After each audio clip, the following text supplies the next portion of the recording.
Bienvenidas y bienvenidos a una nueva edición de Sobre Ciencia aquí en TV Ciudad. Hoy tenemos un programa que, entre otras cosas, nos va a permitir compartir lo que diríamos la ciencia del cuerpo, si le quieren poner un rótulo en común, porque por un lado vamos a hablar de la importancia de investigar y conocer cosas relacionadas con nuestros pies, que se vinculan con muchas cosas que a la larga, a lo largo de la vida, nos pueden mejorar la calidad de vida y nuestra salud. Vamos a conocer los secretos biológicos que se esconden en un estornudo, ¿sí? Vamos a hablar de eso también. Pero además vamos a hablar del mar y de la tierra. ¿Por qué? Porque por un lado, en el marco de las entrevistas de Despegue Científico de PDCIVA, vamos a conversar sobre algunas malezas invasoras que afectan a las pasturas de nuestro país. Vamos a conocer cómo se investigan tiburones y rayas en aguas oceánicas de Rocha y Maldonado, buscando generar información para nuevas áreas protegidas en los mares que están cerca de Uruguay. Y vamos a arrancar hablando de algo que no tiene nada que ver con todo esto. ¿Por qué? Porque es matemáticas, pero matemática compleja para solucionar o para poder predecir mejor cosas que tienen que ver con nuestra vida cotidiana. El investigador Juan Pablo Bortagaray, del Instituto de Matemáticas de Facultad de Ingeniería, nos habla de cómo, como les decía, la matemática, y sobre todo la más compleja, nos puede ayudar a desentrañar algunas cosas simples. Lo vemos. ¿Cómo se propaga algo en el espacio? El calor, la contaminación o incluso una enfermedad suelen expandirse de forma gradual, paso a paso. Pero en muchos casos reales, esa propagación no es tan simple. Puede haber saltos o influencias a distancia. A eso lo llamamos difusión no local, procesos donde lo que pasa en un punto depende también de lo que ocurre lejos. El desafío es que estos fenómenos son mucho más difíciles de describir y de calcular con precisión. Nuestro proyecto estudia propiedades teóricas de modelos de difusión no local y desarrolla herramientas para simularlos de forma confiable. Desde la teoría, analizamos si estos modelos tienen solución, si es única y que también podemos aproximarla con métodos computacionales. En la práctica, lograr métodos eficientes y robustos es un desafío, y en el proyecto desarrollamos herramientas para eso. El Programa de Desarrollo de las Ciencias Básicas presenta el siguiente espacio con investigadoras e investigadores apoyados por el programa Despegue Científico, una iniciativa del PDCIVA que promueve la consolidación de nuevas trayectorias académicas en Uruguay. Muy bien, Ana Clara Guido, investigadora de Facultad de Ciencias, nos acompaña en estudios, forma parte de la gente que estamos convocando regularmente para hablar de investigaciones apoyadas por el programa Despegue Científico de PDCIVA. Bienvenida, Ana Clara, gracias por estar acá. Gracias, Gustavo. El grupo de trabajo de ustedes se denomina Ecología de los Pastizales y a veces nos subyugamos con árboles, bosques, montes y nos damos cuenta pocas veces que una gran parte de nuestro territorio es pastizal y no lo cuidamos. Exactamente. Sí. Hoy en día estamos perdiendo bastante superficie de pastizal. El pastizal es nuestro bioma, es la unidad de vegetación que caracteriza a Uruguay. Y bueno, en nuestro grupo estudiamos diversas temáticas que tienen que ver con los pastizales y principalmente intentando conservar este bioma tan importante que sustenta una gran biodiversidad y también algunas actividades económicas como es la ganadería sobre campo natural. O sea, no es parte de esta conversación, pero también sabemos que hay otras líneas que están investigando justamente cómo se pueden potenciar mutuamente los pastizales nativos con la ganadería. Pero ustedes lo que están estudiando es otra cosa y son las amenazas sobre los pastizales nativos a partir de lo que son las invasoras. Exactamente. ¿Cuáles son los principales problemas que tenemos en este sentido? Bueno, nosotros estamos estudiando lo que son las plantas exóticas invasoras. Las especies invasoras son organismos, ya sean animales o vegetales, que son transportados desde su región geográfica original hacia otra región, muchas veces con determinado fin, por ejemplo, con fines de alimentación, por ejemplo, algunos animales domésticos. Estas especies en el nuevo lugar lo que ocurre es que muchas veces se escapan a la naturaleza y por no tener enemigos naturales, es decir, por no ser controladas, muchas veces se reproducen muy rápido, crecen muy rápido por falta de competidores y por tener abundantes recursos y lo que hacen es desplazar a nuestra biodiversidad. Entonces, esto es lo que se denomina un proceso de invasión biológica y nosotros lo que estamos estudiando son las plantas exóticas invasoras que han llegado de otras regiones geográficas a los pastizales de nuestro país. Cuando vos decís escapan, uno lo piensa muy fácilmente con algunas especies animales, pero muchas de estas plantas llegaron a veces como ornamentales, ¿no? Exacto. Decir, bueno, qué linda esta florcita amarilla para el jardín. Exacto. Digo la florcita amarilla porque he visto que hay más de una invasora con muy lindas florcitas que... ¿Cuál es el proceso que hace? ¿Crecen más rápido? ¿Compiten por el territorio? ¿Por qué afectan a lo que es la vegetación nativa? Exactamente. Muchas de estas plantas lo que tienen son características, por ejemplo, estamos viendo ahora en pantalla, de germinación, es decir, germina muy rápido, producen muchas semillas, más que la flora local. Entonces tienen ciertas ventajas. Muchas veces se dice que las plantas invasoras vienen como con armas novedosas, es decir, características nuevas, que son nuevas para ese nuevo ambiente y hacen que se potencie su reproducción y su crecimiento. Entonces, nosotros lo que estamos estudiando es, bueno, qué características son de las principales plantas invasoras que hacen que se puedan reproducir y establecer también en los pastizales. Por ejemplo, acá estamos viendo el tojo, el senecio de Madagascar, la gramilla y el capinanoni. Estas plantas se establecen en los pastizales, no en todos, sino que en algunos que se abre como una ventana de oportunidad que desencadena lo que es el proceso de invasión biológica. ¿Qué es una ventana de oportunidad? Una ventana de oportunidad, o sea, los sistemas, en particular los pastizales de Uruguay, en general son resistentes a la invasión, es decir, tienen características que hacen que no entren plantas de afuera. Entonces, muchas veces lo que ocurre es que en los pastizales que son mal manejados, por ejemplo, que haya algunos disturbios, por ejemplo, el sobrepastoreo, hace que se abran como pequeñas ventanas de oportunidad por síntomas de degradación que son oportunidades para que algunas plantas invasoras que estén en la región se puedan establecer y así desencadenar el proceso. Claro. Conozco de haber leído años atrás, por ejemplo, vos nombraste el capín manoni. El capín es originario de Sudáfrica, si mal no recuerdo, ¿no? Exactamente. Sí. Y vino como forraje originalmente a Brasil. A Brasil, sí, el capinanoni en principio vino como una contaminación de algunas semillas comerciales y después se dieron cuenta que era en su momento buena forrajera en el sentido que crecía muy rápido y sobrevivía muy bien a las heladas invernales. Entonces se empezó a plantar. Pero bueno, con el tiempo esta especie empezó a crecer un montón y a desplazar muchas especies forrajeras autóctonas y ahí fue que se desencadenó un gran problema de invasión biológica que llegó hasta Uruguay, principalmente con la frontera. Entonces, bueno, el capinanoni hoy en día sí está en Uruguay, en varios pastizales, principalmente del norte y noreste del país, y bueno, es uno de los problemas que están teniendo muchos de los ganaderos hoy en día. Ustedes han hecho regularmente salidas a campo, investigaciones en territorio, ensayos de germinación luego en los laboratorios de facultad. ¿Qué estrategias se están empezando a ver que pueden ser adecuadas, que según me ocurre que serán distintas para cada especie? ¿O hay alguna estrategia en común? La estrategia en común es conocer el sistema y no abrir esas ventanas de oportunidad, es decir, manejarlo de una manera que permita que la biodiversidad que caracteriza, por ejemplo, a los pastizales se mantenga. Entonces, lo que observamos es eso, que en general estas especies no entran al campo a no ser que ocurra, por ejemplo, una importante sequía que no sea acompañada de un buen manejo. Por ejemplo, cerca de las banquinas, que son lugares muy perturbados. Pero en general se tiene que abrir como esas ventanas, ¿no?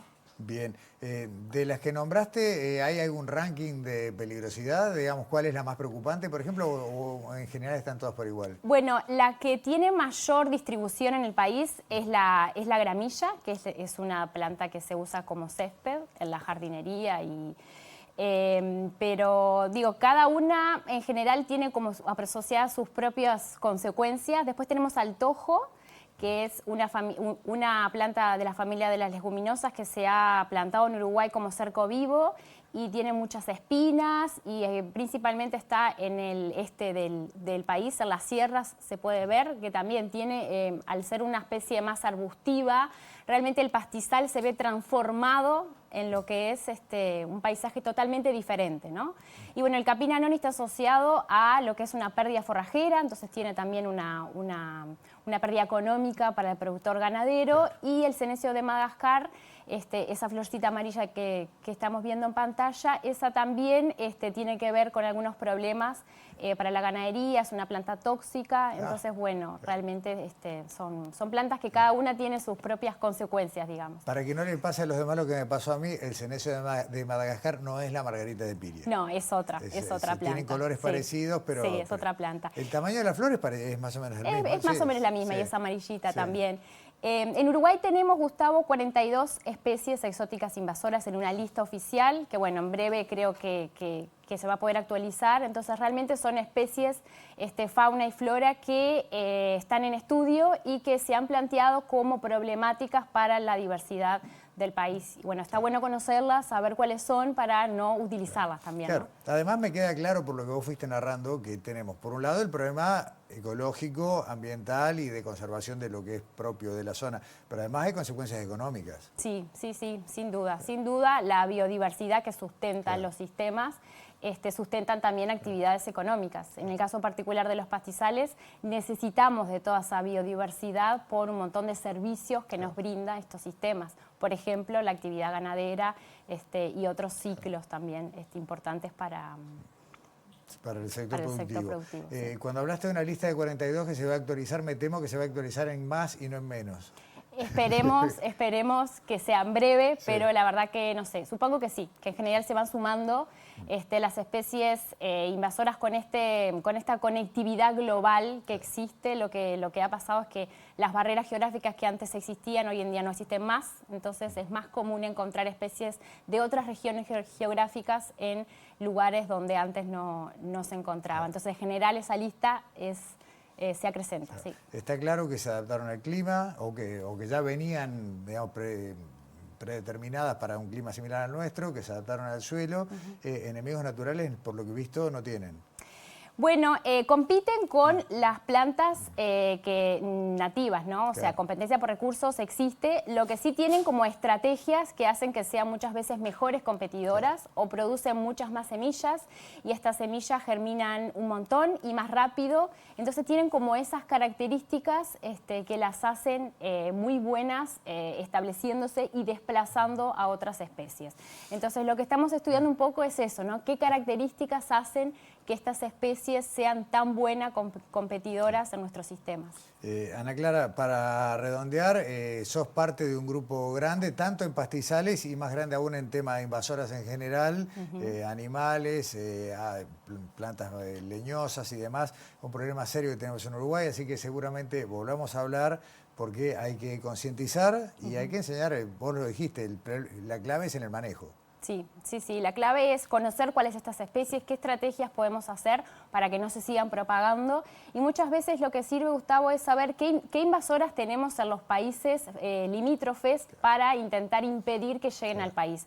Entonces todo ese conocimiento de prevenir y manejar es muy importante para que estas especies no se establezcan en todo el territorio y poder así controlarlas. Y no plantar esa florcita que es tan linda porque después no la paras más. Exactamente, o al menos controlarla en una maceta. Sí, pero una abejita te la lleva y se acabó. Difícil. Ana Clara, Guido, muchísimas gracias por participar de Sobre Ciencia. Nos vemos. Gracias. Pausa, ya volvemos aquí a TV Ciudad.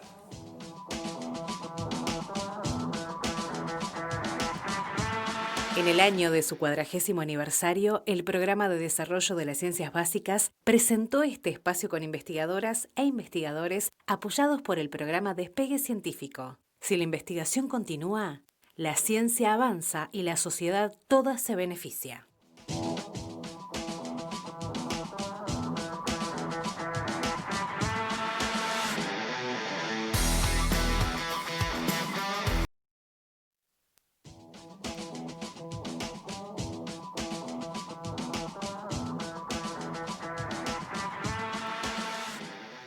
Seguimos haciendo Sobre Ciencia aquí en TV Ciudad. Hoy no contamos con la presencia de Alexandra Perrone aquí en estudios, pero eso no quiere decir que no ha preparado un material que es bien interesante. La verdad que es un tema que no hemos tenido en nuestro programa y, sin embargo, tiene un correlato académico y también de generación de conocimiento. ¿De qué estoy hablando? Estoy hablando de los pies humanos, nuestros pies. Son, ustedes lo saben, no hace falta que lo diga, la base de nuestra movilidad, la base sobre la que nos sustentamos y tiene mucho que ver con nuestro bienestar. Sin embargo, y esto es más que sabido, no reciben habitualmente la atención, los cuidados que corresponden. Hacerlo correctamente no solo evita molestias, sino que también garantiza un desarrollo saludable desde la infancia y hasta la adolescencia. Existe una carrera, se estudia en Facultad de Medicina, técnico en podología en la Universidad de la República y también tienen allí, como en casi toda la universidad, investigación en temas de salud, en este caso vinculado a nuestros pies. Alexandra Perrone, como les dijimos, estuvo trabajando en este tema y nos lo presenta así.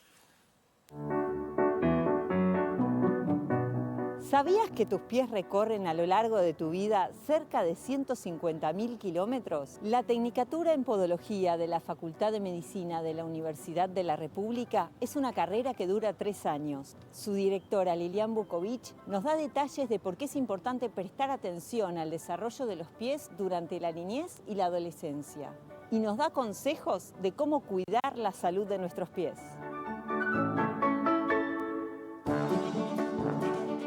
Para el cuidado de los pies en general son 3 puntos fundamentales que tenemos que tener en cuenta. Es el corte de uñas, el cuidado de la piel y el calzado adecuado. En cuanto al corte de uñas, siempre recomendamos cuando no hay buena visión o dificultad en la movilidad que lo haga un técnico en podología.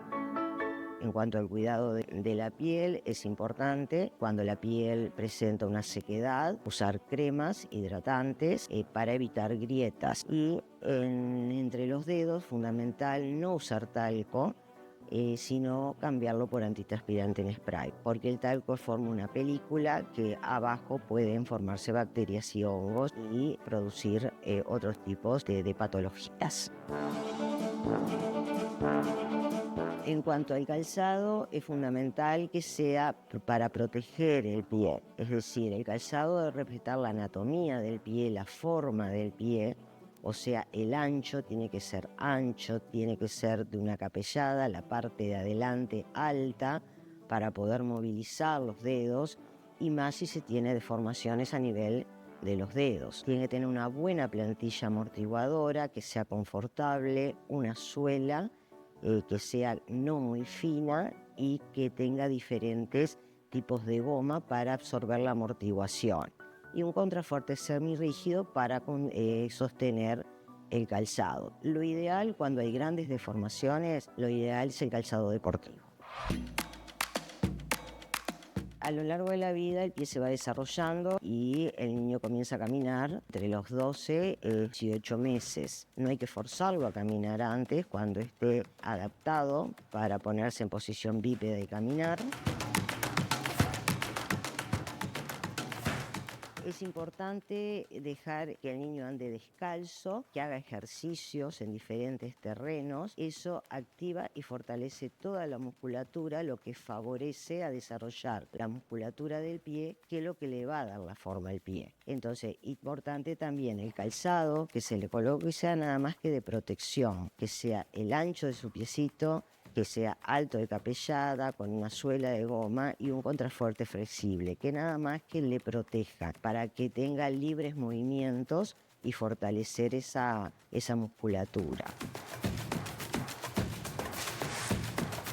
El pie puede tener crecimiento hasta los 18 años, es cuando se cierran los puntos de osificación y queda su forma definitiva. En la pubertad es importante la observación del pie, porque eso de que pegan el estirón de los huesos, hay todo un cambio en la postura del adolescente, y también puede observarse alteraciones en la marcha. Entonces es importante la observación a esa edad para poder corregirlas o compensarlas.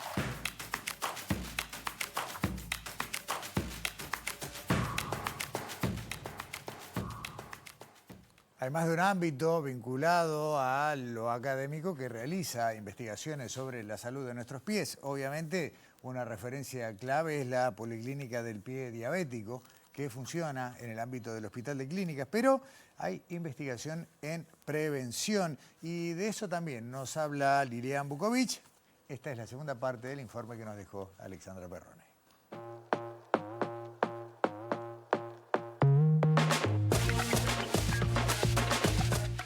Nuestros pies es la base de sustentación de todo el organismo. Entonces la importancia del cuidado porque todo está conectado y siempre buscamos el problema de dónde nace, si es del pie o si es del resto del organismo para poder solucionar. Uno de los tratamientos importantes en la podología es el pie diabético, que es una complicación crónica donde hay una alteración a nivel de la sensibilidad y o una enfermedad vascular periférica, lo que eso conlleva a consecuencias como úlceras en el pie por hiperapoyos, que muchas veces son de larga evolución. Acá en el Hospital de Clínicas funciona la Policlínica del Pie Diabético, que está integrado por diferentes unidades académicas, donde llevamos a cabo trabajos de investigación. Actualmente se está trabajando en tratamientos de úlcera en pie diabético con constructo mediante una bioimpresión 3D en úlceras de larga evolución. Esto se hace todo un proceso con el tejido adiposo del paciente para poder llegar a una cicatrización más temprana.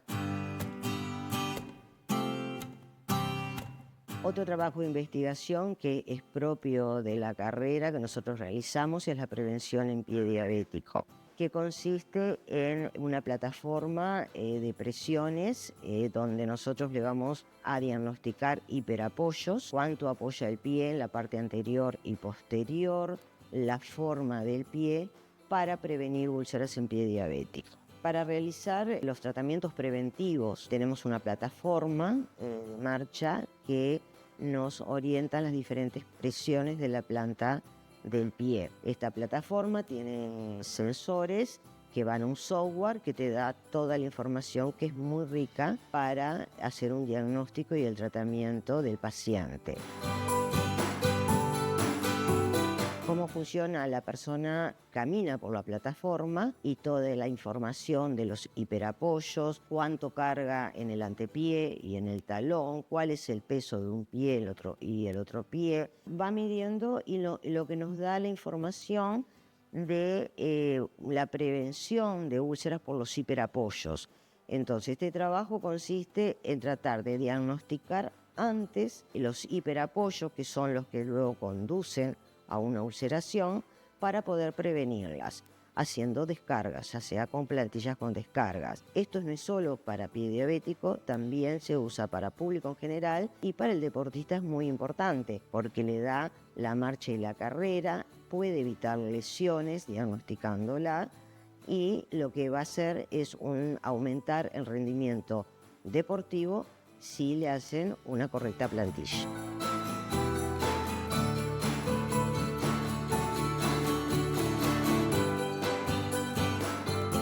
Todo un tema de la salud de los pies, del cuidado de la investigación que se materializa. Hace unos días veíamos cuando se hacían en la Intendencia de Montevideo la expo previa a la Maratón de Montevideo, como ya había muchos comercios ofreciendo servicios de este tipo de escaneo de pies y demás. La verdad, una rama del conocimiento en pleno desarrollo, pero menos que de esto sé de la ciencia del estornudo. ¿Cómo andas, Daniela? Exactamente, buenas noches. Bienvenida. Y antes de pasar a la ciencia del estornudo, en realidad el escaneo de pies, sí, digo, no somos contemporáneos de esa época, pero cuando nuestros padres quizás eran más chicos, existían los rayos X que les hacían, les tomaban para sacarles, para ver si el pie estaba dentro. O sea, era tremendo, imagínate. ¿El mundo se dividía pie plano o no? Y eso, digo, no había mucho más que Sí, eso, ha evolucionado pero por suerte y más seguro, porque el rayo X así No, usado como quien no quiere la cosa no es bueno. No sería lo mejor. Exactamente. Pero bueno, vamos a subir en el organismo y vamos a irnos a la parte del cuerpo que tiene que ver con el estornudo y que forma parte de este ciclo de informes que nosotros llamamos, o que así como la curiosidad le pusimos sin querer queriendo, porque son estos reflejos que hace el cuerpo, ¿no? Estos fenómenos biológicos que tiene el cuerpo, y que no los podemos controlar, pero que por supuesto tienen una función biológica, ¿no? Y por eso lo estamos trayendo aquí a Sobreciencia, porque queremos saber, bueno, qué hay detrás, qué ciencia hay detrás, qué fenómenos biológicos hay detrás del estornudo en este caso. Hablamos de la piel de gallina al principio y ahora vamos a hablar de este ruido, ¿no? que es tan poco bien recibido a veces en sociedad. O a veces en ámbitos donde hay cierto silencio y lo corto, un estornudo. Exactamente, Sí. pero que tiene una utilidad y que involucra al sistema nervioso nuevamente, ¿no? Aunque parezca que es solamente algo vinculado a la nariz o a la boca, tiene que ver con el sistema nervioso y por eso convocamos de nuevo a José Pedro Pieto, neurocientífico, investigador de la Facultad de Ciencias, que le preguntamos justamente, ¿no? ¿Qué es el estornudo y cuáles son sus bases científicas? Y esto es lo que nos contó en la primera parte del informe.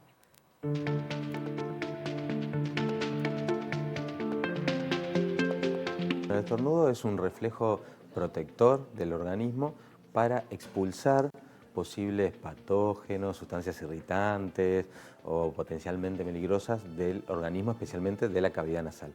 Para saber cómo funciona o cómo se desencadena, tenemos que entender un poco cómo es esa cavidad nasal. La cavidad nasal está cubierta por lo que es la mucosa nasal, que se separa en dos. Tenemos una parte respiratoria, que es la mayoría, y una parte que es la mucosa olfativa, que tiene más o menos 1 centímetro cuadrado. Esa mucosa es una capa de células. Algunas lo que hacen es secretar una capita de moco que recubre todo, que ese moco es muy importante porque hace que estas sustancias que caen queden un poco atrapadas y también humedece y calienta un poco el aire que pasa para que lleguen bien a los pulmones. Y también hay otras células que tienen unas prolongaciones en la membrana que acá se llaman cilias, así que se mueven y también van moviendo un poco el moco que está ahí. En el medio de todas estas células llegan también unas fibras que son sensoriales. Y estos son terminaciones de neuronas, ¿sí? Que están entonces en el tronco encefálico y lo que hacen es cuando reciben información y se activan, por ejemplo, ya sea un polen, polvo, algo potencialmente nocivo, se activan, va la información al sistema nervioso, forman parte del nervio trigémino y eso va hacia un núcleo particular, que hay un núcleo del estornudo. Entonces la información llega hasta ahí, uno de los núcleos que es del estornudo, y luego vuelve por el mismo nervio y desencadena por ese nervio y por otros una respuesta de reflejo del estornudo. Porque también recuerden que el estornudo tiene un componente motor. Entonces es bien un reflejo, una respuesta sensorial que va hacia el sistema nervioso central y desencadena una respuesta motora. Entonces, ¿qué implica? El diafragma que se contrae y eso hace que los pulmones se hinchen de aire y generan inspiración de aire, pero también todos los músculos necesarios para la expulsión. Por ejemplo, también se genera una baja del paladar y sube la base de la lengua. Entonces se cierra, pero no del todo, permite pasar aire, pero hace que, como está medio cerrado, la mayoría del aire se desvíe y salga por la nariz, justamente para expulsar. Puede salir con mucha fuerza, el aire sale como con 80, 100 kilómetros por hora y puede llegar hasta 8, 10 metros, las partículas que salen de la nariz. También la lengua se va un poco hacia el paladar y por eso el ruido al soltar el aire de la chi es un poco por eso. Entonces toda la respuesta motora surge de ahí. Que hablaba Prieto, Daniela, al final, ¿no? De la velocidad y la distancia, sí. Me recordó lo que aprendimos en la pandemia. ¿Te acuerdas de las gotículas, de hasta dónde había que estar prevenido que podía llegar nuestra dispersión de virus? Totalmente, no solamente la velocidad, sino el área en que uno puede cubrir con ese estornudo, ¿no? Y como bien decía José, es un reflejo que no le damos importancia, pero que genera una interconexión entre el sistema inmune, el aparato motor, el aparato respiratorio y bueno, dentro de eso también incluso nuestra protección, nuestra inmunidad, nuestro sistema inmune. O sea, estornudar es de sanos. Es de sanos, bien. Ahí está. De hecho, en esta época creo que elegí traer este informe aquí, porque obviamente en invierno... Es la estación del estornudo. No, exactamente, y hasta septiembre, cuando vienen las alergias, también el estornudo nos acompaña siempre en nuestros días. Pero bueno, seguimos preguntándole a José... ¿Cómo es que ocurre? ¿No? Ya le preguntamos qué es y cómo son digamos, el mecanismo, pero también le preguntamos por qué ocurre y qué función cumple, ¿no? Estamos hablando de esa función que él decía, bueno, cuando nos pica la nariz o cuando tenemos algún alergeno estornudamos. Bueno, ¿por qué? Y también nos cuenta, presten atención, porque todo está relacionado en el cuerpo, está relacionado también por qué se nos tapan los oídos a veces cuando estornudamos y por qué a veces, bueno, cuando estamos resfriados, que se vincula a esto, por qué no sentimos olores.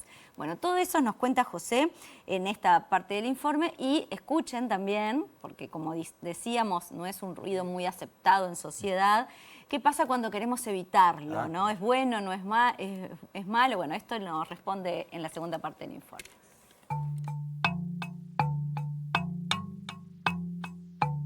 El estornudo, por más que también es un reflejo que ocurre muchas veces, digamos, en condiciones normales, por distintas sustancias que se meten o polvo, también está asociado a algunos procesos más inflamatorios o también cuando infecciones o infecciones virosas, por ejemplo, en la rinitis alérgica, ¿sí? Cuando algún alérgeno entra al sistema, el sistema también ahí desencadena una reacción inflamatoria que ya involucra el sistema inmune. Esta respuesta inmune lo que se genera es primero una mayor producción de moco, ¿sí? Eso protege un poco al sistema porque atrapa más estas partículas, pero también en esa irritación y proceso inflamatorio, estas aferentes primarias, estas vías sensoriales, se activan más porque se irritan, quedan más comprimidas, entonces se genera también más ese reflejo del estornudo. Y eso hace también que justamente cuando estamos en estos procesos estornudemos más. Incluso si se acumula mucho moco, puede tapar el canal de Eustaquio que comunica con el oído, por eso es que a veces sentimos los oídos tapados. Yo les comenté que había una mucosa también olfativa. Bueno, ahí hay otras células sensoriales, son neuronas sensoriales olfativas, que son las que tienen los receptores para identificar las moléculas que vamos a percibir como olores. Cuando esa capa de moco, por ejemplo en un resfrío o en una rinitis alérgica es muy grande, tapa estas células y los olores llegan menos y por eso es que también sentimos menos olores cuando estamos resfriados con mucho moco.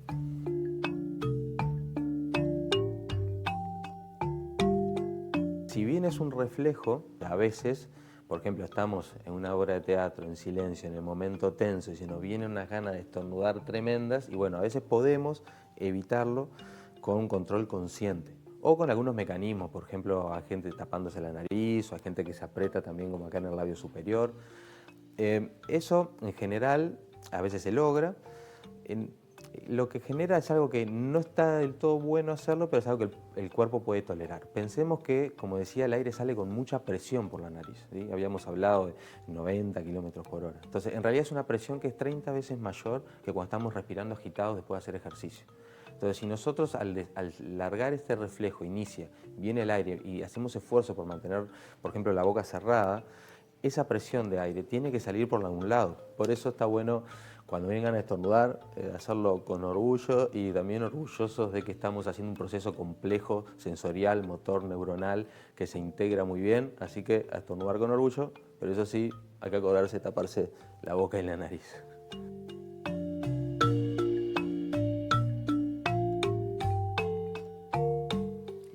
No tenía ni idea de casi todo lo que contó. Un buen consejo que termina diciendo José, ¿no? Estornudar con orgullo, a veces nos da vergüenza, ¿no?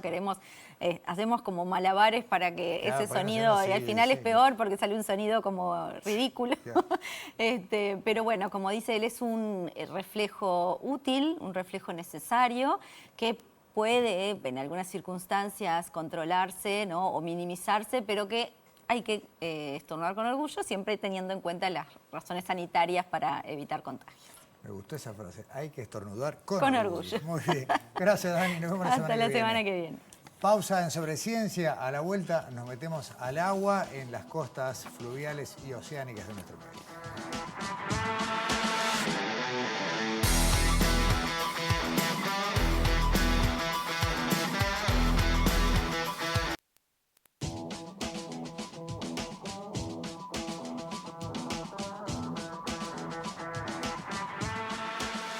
El año pasado en nuestro país tuvimos algunos acontecimientos que nos hicieron mirar hacia el agua, hacia las costas. Tuvimos la primera área protegida oceánica en el entorno de la isla de Lobos y los islotes que la circundan, allí en lo que sería frente a las costas del departamento de Maldonado. Obviamente tuvimos Uruguay Sub 200, que también nos trajo muchas reflexiones, pero después quedamos como en una laguna, lo que no quiere decir que no se haya seguido trabajando y mucho en temas de preservación, conocimiento de la biodiversidad y sobre todo en tratar de apoyar a los organismos encargados de generar nuevas áreas protegidas. De eso vamos a conversar con quien volvemos a recibir en Sobre Ciencia, Andrés Milesi, de la iniciativa Mar Azul Uruguayo. Bienvenido, Andrés, nuevamente. Y con María Fernanda Vila Rosano, que es estudiante de veterinaria aquí en Facultad de Veterinaria justamente, pero que estás actualmente trabajando en el CURE, ¿CURE Maldonado o CURE Rocha? Maldonado. El de Rocha. Ah, el de Rocha. Sí. Perfecto. Si les parece bien, para entrar en tema, vamos a ver un pequeño material audiovisual que prepararon justamente nuestros invitados. Lo vemos y volvemos a esto.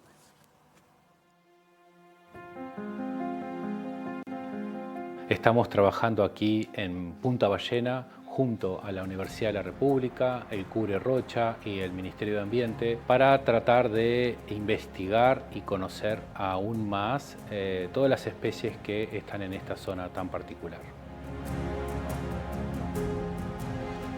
El principal motivo de esta campaña es generar información para brindarla luego al Ministerio de Ambiente para que se generen áreas marinas protegidas y particularmente en la zona de Punta Ballena. Nuestro objetivo principal es la búsqueda de tiburones y de rayas, pero también es interesante conocer toda la fauna que hay en este sector. La metodología que hemos utilizado es buceo con snorkel libre, también la utilización de broops, que son cámaras con carnadas debajo del agua, que las llevamos en embarcaciones o incluso también en kayak, y utilizamos luces submarinas también para darle visibilidad a nuestras aguas poco claras, y se eligen ciertos puntos que muchas veces nos los pasan los pescadores, en donde son buenos pesqueros o hay algún accidente geográfico, por ejemplo una piedra.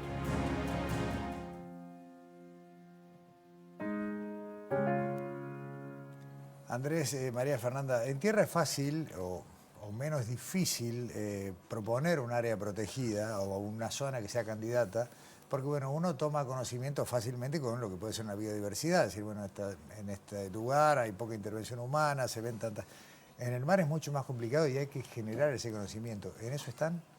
Sí, no solamente la inaccesibilidad que tienen estos sistemas, los costos que también están asociados, y nuestras aguas presentan una complejidad, la poca transparencia que tenemos, y eso es un gran desafío, y muchas veces con este tipo de tecnología o con el esfuerzo de los científicos logramos tener estas pequeñas imágenes que representan cuestiones muy importantes. Por ejemplo, ver por primera vez algunos tiburones y algunas rayas no fuera de su entorno, es decir, no pescadas o capturadas, sino en su propio entorno.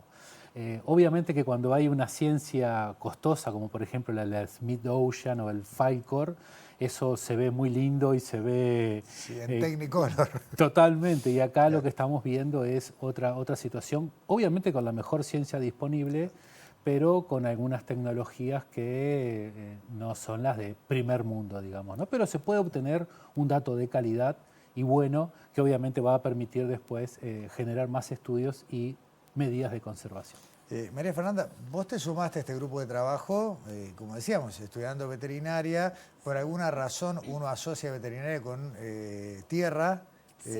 Y sin embargo, bueno, ahí hay todo un camino por hacer en el agua, ¿no? Sí, hay como tú dijiste, un camino bastante importante por recorrer, sobre todo porque en facultad, si bien si uno como que se va abriendo un poco su propio camino, todo está enfocado a lo que son grandes animales, lo que es todo animales terrestres, que está súper desarrollado, pero como que se le da, no sé si la espalda totalmente a lo que es el mar, pero no tienen, viste, esas contemplaciones, tal vez los conocimientos que nos proporcionan a nosotros como estudiantes no van enfocados a lo que son la ecología marina o el cuidado mismo de lo que tenemos, nuestra biodiversidad en el mar, ¿no?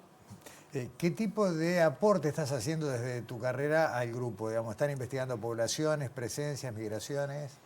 Sí, estamos tratando de poder ubicarlos geográficamente, ¿no? Decir, bueno, están en este punto o vienen por acá a alimentarse o a reproducirse, están en nuestras costas. Estamos tratando de seguirlos.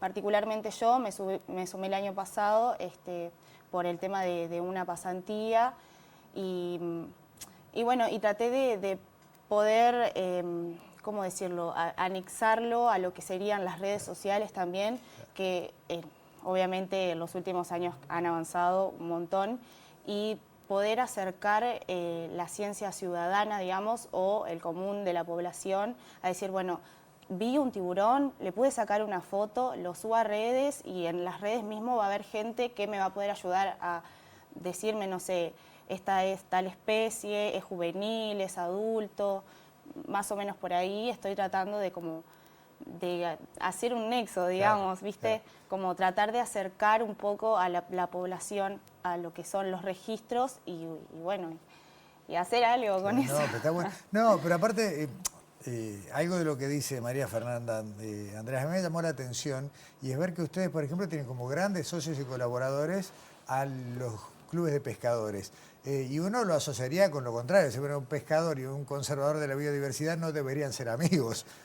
No, totalmente. Hay que romper ese Claro. estigma, digamos.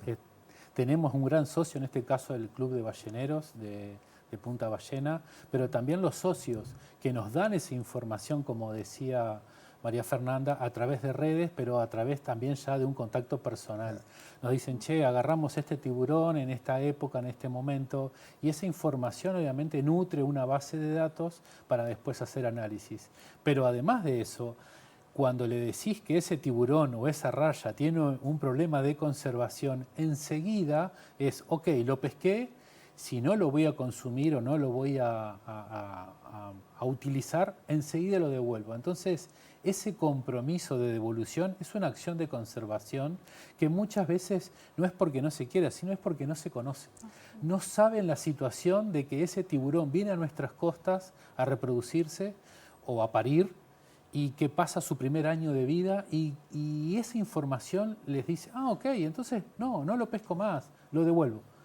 Y en eso estamos trabajando con los pescadores, con los clubes de pesca y obviamente con la universidad y con el Ministerio de Ambiente. María Fernanda, otra de las referencias que hacía recién tiene que ver con ubicación, porque a diferencia del animal de tierra, en el mar todavía son mayores las migraciones. Sí. El año pasado se puso en marcha el proyecto de Tiburón Gato Pardo, que lo que buscaba justamente es eso, reconstruir todas las áreas. Eso lo hace mucho más complejo, ¿no? Y lo hace, sí, un poco más complejo, pero lo bueno de poder trabajar, justamente mi enfoque de poder, no solamente que me encanta y no sé cómo expresarlo bien, pero ser parte de esta campaña, tanto en Punta Ballena, como también estuvimos en La Paloma, estuvimos en varios lados, también poder recabar información de todos los lados, decir, bueno, mucho más ojos, ¿no? Como claro. Son muchas personas que ven, que están en distintos lugares al mismo momento y bueno, por ahí lo ven, en La Paloma se ve uno, en El Cabo se ve otro, en Punta Ballena se ve otro. A mí me pasó de que yo, bueno, en mi base de datos, de todos los datos que fui recabando, había días que tenía de distintos lados, ¿viste? Y bueno, y eso obviamente le hacemos una curaduría, decimos, bueno, este dato nos sirve, este dato no nos sirve, pero es como eso, tenemos como un apoyo más global, ¿viste? No es tanto solamente el trabajo científico de las campañas convencionales, que además de ser costosas, llevan mucho tiempo y bueno... el concepto de ciencia ciudadana es su mejor expresión, ¿no? Sí. De todos y todas hacen un esfuerzo común. Sí. ¿Cuáles serían las zonas que a priori deberían ser consideradas como potenciales áreas protegidas en la parte fluvial y oceánica de nuestro país?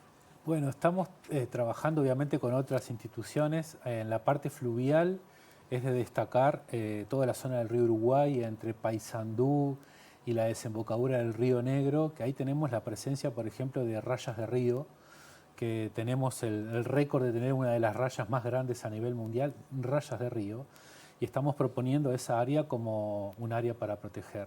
En la parte marina, si bien ya hay preestablecidas zonas costeros marinas, estamos en la búsqueda de proteger cada vez más, no solamente por la Agenda 2030 de que tenemos que llegar al 30%, sino también de como uruguayos proteger, obviamente como una política de Estado de Uruguay, ¿no? Y no depender solamente de lo que nos dicen, sino decir desde Uruguay una política de Estado de Uruguay para conservar. Ahora, para ahí. Dijiste de área protegida en el río Uruguay desde Paysandú hasta la desembocadura del río Negro. Exacto. ¿Vos podés pensar en un área protegida con todo el desarrollo que hay en esa zona? Puertos, fábricas, establecimientos turísticos. Sería ideal convocar a todos esos actores, mencionar de que ahí tenemos 2 especies, al menos 2 especies, se está viendo que hay otra tercera especie de raya de río, documentar eso, hacer educación y comentar a la gente de que muchas veces las acciones que hacemos, por ejemplo, una práctica muy común en nuestra zona, lamentablemente, es capturar una de esas rayas y cortarle la cola. Porque está eso de que con la cola te pega con un aguijón. Entonces hay una práctica que ya está totalmente fuera de época, que es esa. Entonces educar para tratar de concientizar. Educar para decir, hay rayas que tienen problemas de conservación, sus poblaciones están en decrecimiento y las compartimos con Argentina. Entonces tendría que haber también un ejercicio entre Uruguay y Argentina para tratar de proteger esas especies. Cuando decís nuestra zona, está bueno que la gente lo sepa, ambos son oriundos de Fray Bento, son litoraleños, y la pregunta es, ¿sería una ampliación, por ejemplo, de esteros de farrapos o son 2 cosas distintas y hay que contemplarlos como 2 ecosistemas diferentes? Creemos que esa especie va a potenciar farrapos, porque no está siendo considerada en los planes. Entonces, es una especie más, no solamente las especies que están como prioritarias en esas zonas de farrapos y río Uruguay, sino que decir, acá hay otra especie más o varias especies más a ser consideradas para proteger. María Fernanda, como decía, bueno, vos también sos del litoral oeste, te fuiste arrimando a la costa oceánica, primero a Facultad Veterinaria, después al CURE. Tenemos poca mirada del país como integral, ¿no? O sea, el que sabe del campo no sabe del agua, el que sabe de agua sabe hasta la playa, pero no lo que pasa 100 metros más adentro. Sí, no, y de hecho bueno, yo lo aprendí en facultad, obviamente, hay un montón de palabras que se usan en lo que es la acuicultura también, porque a nosotros como veterinarios, yo como futura veterinaria, nos enseñan mucho sobre esa parte de cómo son los recursos en realidad y que comparten incluso hasta palabras con lo que es el agro, ¿no? Lo que son las semillas, haciendo referencia a pequeños animales, de cómo arrancan hasta cómo terminan creciendo después los adultos. Hay como un montón de cosas que son similares, pero sin embargo no se le da la importancia que se le tiene que dar al mar y no se le da esa protección y ese sentido de pertenencia que tenemos que tener los uruguayos para con el mar, ¿viste? Porque en realidad el Uruguay tiene más maritorio esa es que la palabra. territorio. Claro. Sí, es así, ¿viste? Y bueno, sí está muy, muy potenciado lo que es el agro, lo que es la tierra, pero sí se le ha dado hay como, me parece, no sé si un vacío es la palabra, pero sí falta un poco de apoyo hacia los animales que viven en el agua. Sabemos que viene cuanto menos una campaña más antes del fin de año. Esto tiene una salida de un informe que le van a entregar al Ministerio de Ambiente como herramientas para potenciar esta solicitud de considerar áreas protegidas a futuro. Sí, tenemos pensado hacer un informe con Facultad de Ciencias, nos colaboró también Gastón Manta, que es oceanógrafo, o sea, toda la parte oceanográfica, toda la parte de peces y otros organismos que aparecieron en las cámaras que los pudieron ver ahí. Entonces eso va a ser todo un insumo para el Ministerio de Ambiente que en el caso de Punta Ballena va a sumar a toda la información que ya se ha recabado. Y sin embargo tenemos pendiente y te vamos a invitar para el próximo mes de octubre y noviembre, probablemente lo hagamos en La Paloma, para también generar más contenido de datos sobre todo en esa zona. Y una zona muy importante que estamos evaluando, pero nos es complejo llegar, que es el Banco del Pez Limón, que es una zona, una restinga es una barranca abajo del mar con muy alta biodiversidad y que bueno, como está a 100 kilómetros de la costa, no tenemos... El kayak se nos resulta complejo y el buceo libre también, así que estamos solicitando ahí la colaboración de la Armada para que con su barco oceanográfico podamos llegar y tirar este tipo de cámaras en esa zona. Déjame recordarle a la gente que la primer posibilidad de una inmersión de un ROV en la restinga del Pez Limón la potenciaron ustedes, consiguieron una embarcación en ese momento de Greenpeace, PDCIVA Geociencias, Facultad de Ciencias puso el ROV de Uruguay, el chiquito, y las vimos acá en Sobreciencia, a esas imágenes de los corales blandos del fondo marino y la abundancia de pez limón que llamó la atención porque no se sabía, ¿no? Totalmente, sí, y que fuiste partícipe también de esa campaña. Exactamente, un poquito en el agua anduvimos.